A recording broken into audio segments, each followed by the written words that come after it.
Okay mga kabuting-ting, kapag ang electric fan po ninyo ay hirap umikot, ibig sabihin, sira na po yung shafting at bushing niya.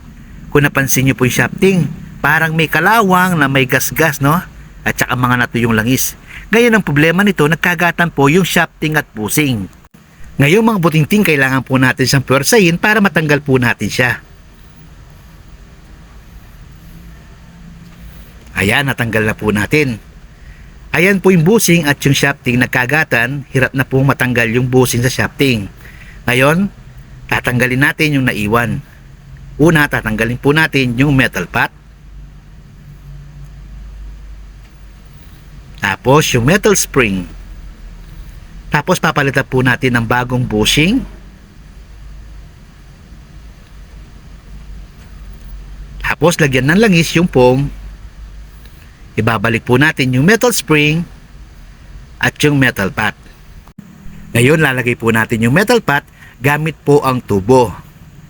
Pupukpukin po natin yung tubo para po mapasok po natin ng maayos yung metal pot para po maipit yung bushing. Dahan-dahan lang po yung pagpukpok mga kabuting-ting.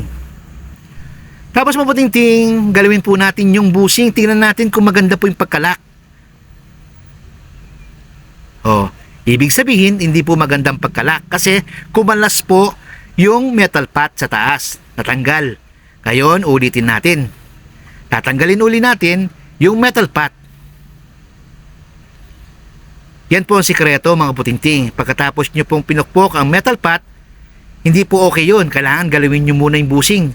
Siguraduhin ninyo na mahigpit na po nga yung lock ng metal pot. Kasi pag ginalaw nyo yung bushing, minsan natatanggal uli ang metal pot. Kaya ulitin nyo. Ngayon ulitin natin uli ang paglalagay. Ayusin lang natin na maayos ang ating metal pot. Kasi nayupi ng konti. Ngayon uulitin natin. Ilalagay uli natin ang ating metal pot. Ang sikreto mga buting-ting, pag nilagay nyo ang metal pot, hindi ibig sabihin okay na. Kailangan galawin nyo yung bushing, titignan ninyo kung maganda na ba ang pagkakalagay ng lock. Kasi pag minsan, di ba nangyari kanina, pinukpok natin, tapos nung ginalaw natin yung bushing, natanggal. Ngayon ulitin natin. Dahan-dahan lang pagpukpok.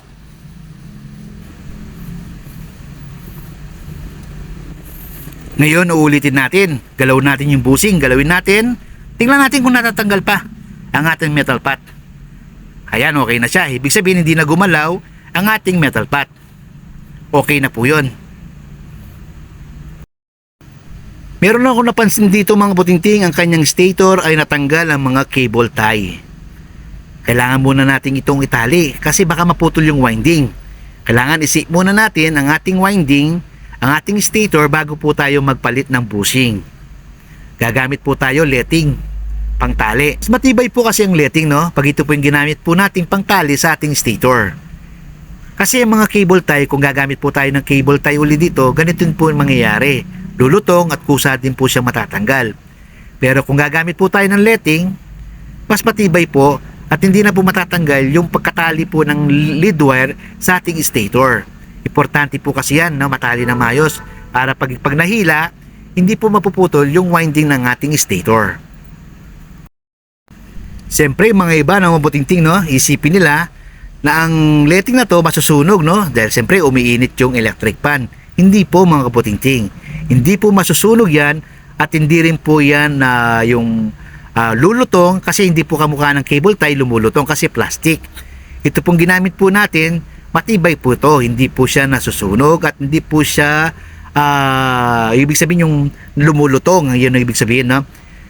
Pag ito ginamit po ninyo, sira na po ang stator po ninyo. Kunya, sabi na darating araw, masisira talaga ang stator. Ang pinangtali po natin ito, ganun pa rin, naka-intact pa rin yan. Kung paano po natin ginawa nung unang ginawa po natin siya, ganun na ganun din po rin siya. Hindi pa rin po siya lumulutong at hindi rin po siya natatanggal. Ito rin po kasing ginagamit na pang-rewind, no? Tapos pag natali na ng ganyan ng letting yung ating stator, nilulubog po ito sa insulation varnish para lalong tumibay.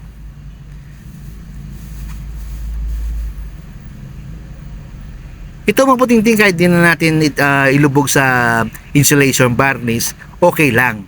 Kasi ang importante lang dito mga kabutingting, yung matali lang po natin yung pinaka lead wire ng ating stator. Kasi po yan mga kabutingting, na babad na po ng insulation varnish ang ating stator. Kasi original po ang stator na yan. Kapag ganito na po ang inyong cable tie, kailangan nyo na pong palitan at itali po ng maayos ang inyong stator. Bago po kayo magpalit ng bushing, kailangan maging safe muna ang stator. Ngayon dahil safe na po ang ating stator, kailangan na po natin magpalit ng bushing. Tatanggalin natin yung metal pot. Tapos, tatanggalin ng metal spring.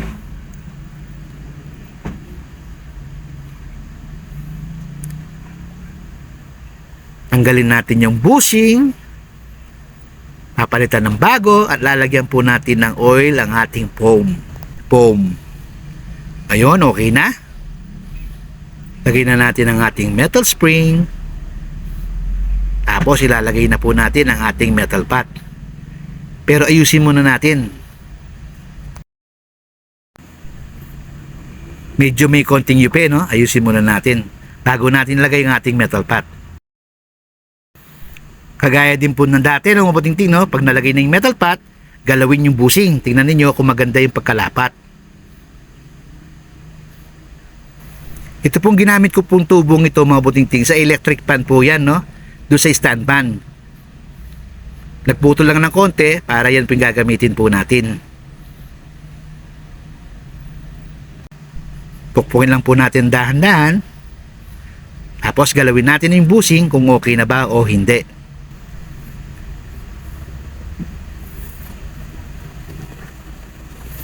Okay na siya, ha? Ibig sabihin hindi natanggal ang ating metal pot. Ibig sabihin maganda yung pagkalapat ng ating metal pot. Giyon po ang sikreto. No, mabutingting? Pag ginalaw nyo minsan kasi yung bushing, natatanggal yung metal pot.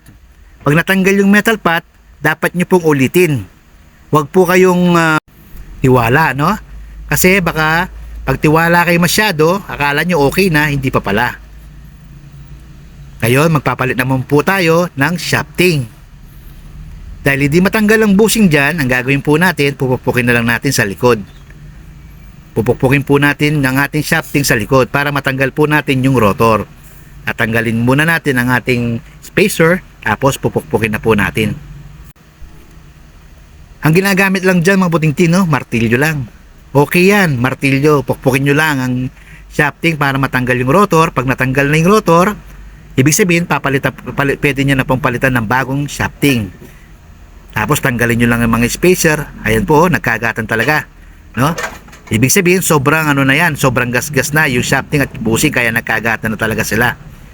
Ngayon meron na naman akong ituturo sa inyo mga butingting, no? Bago nyo po ilagay yung bagong shafting, ang importante mga butingting, yung rotor, yung pasukan ng shafting. Kailangan pukpukin po ninyo yung butas na yan, no? Kailangan pukpukin nyo yan para sumikip. Kasi mas maganda maigpit ang pagkakalagay ng shafting.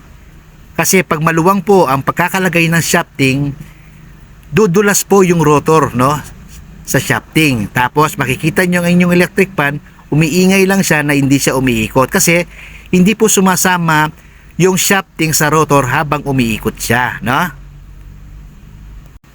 Kaya mas maganda, pukpukin nyo muna yung rotor bago nyo po ilagay ang shafting. Tapos ilagay ang mga spacer. Napansin nyo, masyado mahaba, no? Yung space ng shafting. Pukpukin pa natin. Ito naman po ay yung sikreto ng paglalagay ng shafting na hindi na kailangan ng marker. Ano lang, diskarte lang. Isang thumb lang po ang kailangan po natin.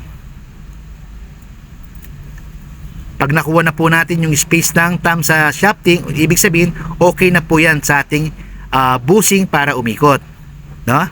Tapos yung natitirang yan, okay na po yan para dun sa likod ng ating gearbox.